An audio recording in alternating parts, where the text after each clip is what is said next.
কি হলো কি হলো, তুমি আমাকে মারছো কেন? তোকে আজকে মারিয়ে ফেলবো। রে তুই এত খারাপ হচ্ছু, এলাকার লোকজনে শান্তি মতো বাঁচবার দিচ্ছ না।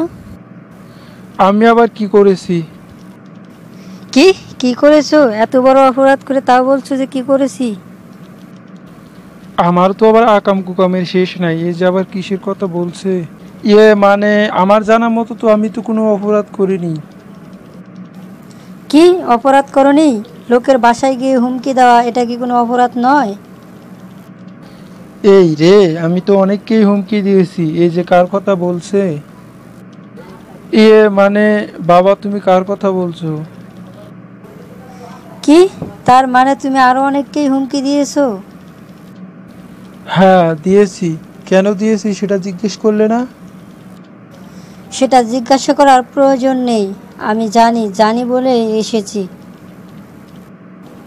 সুদের টাকার জন্য, তাই তো? হ্যাঁ। কারো পাওনা টাকা চাওয়া কি অপরাধ নাকি? না, পাওনা টাকা চাওয়া কোনো অপরাধ নয়, কিন্তু 1 লাখ টাকার 1 বছরে 14 লাখ টাকা সুদ কিভাবে আসে? দেশে কি কোনো আইন কারণ নেই নাকি? 1 লাখ টাকা 14 লাখ টাকা সুদ? এর মানে রহমত আলীকে পাঠিয়েছে। কেন, রহমত আলী কি জানে না যে আমার সুদের টাকা ঘন্টায় ঘন্টায় বাড়ে? কি সুদের টাকা ঘন্টায় ঘন্টায় বাড়ে? এটা কি মগের মুল্লুক নাকি? বুঝেছি, তোকে শিক্ষা না দিলে শুধরাবি না, দাঁড়া।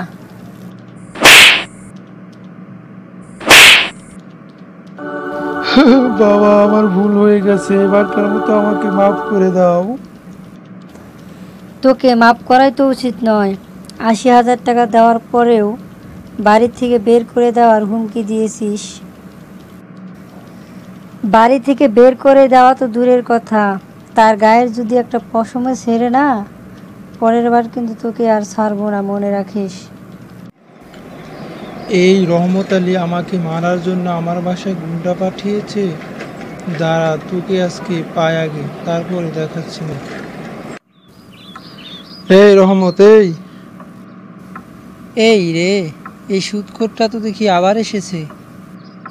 ভাই, আমি তো আপনাকে বলেছি আমাকে কিছুদিন সময় দিন, তার মধ্যে আমি আপনার টাকা শোধ করার চেষ্টা করব।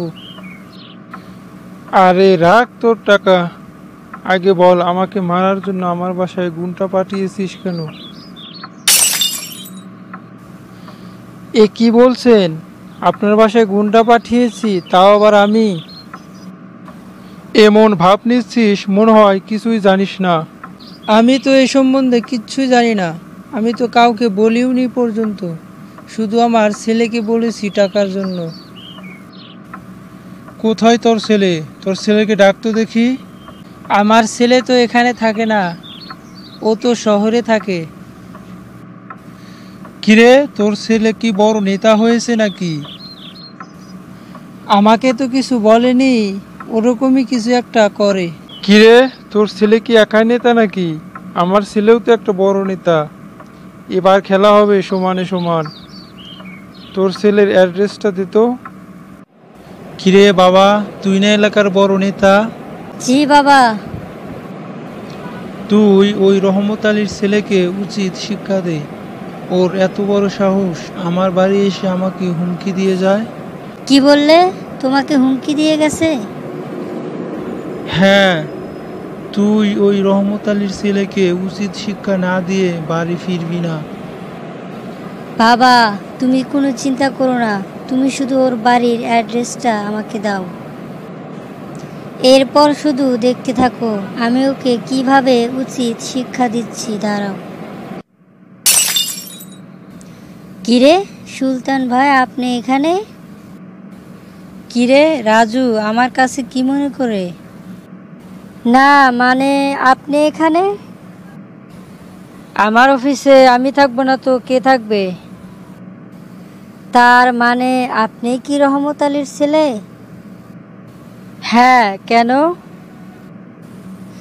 আপনিই কি আমার বাবাকে হুমকি দিতে গিয়েছিলেন? কে তোমার বাবা? তাহলে কি ওই সুদখোরটা তোমার বাবা? এ কি বলছেন, সুদখোর মানে?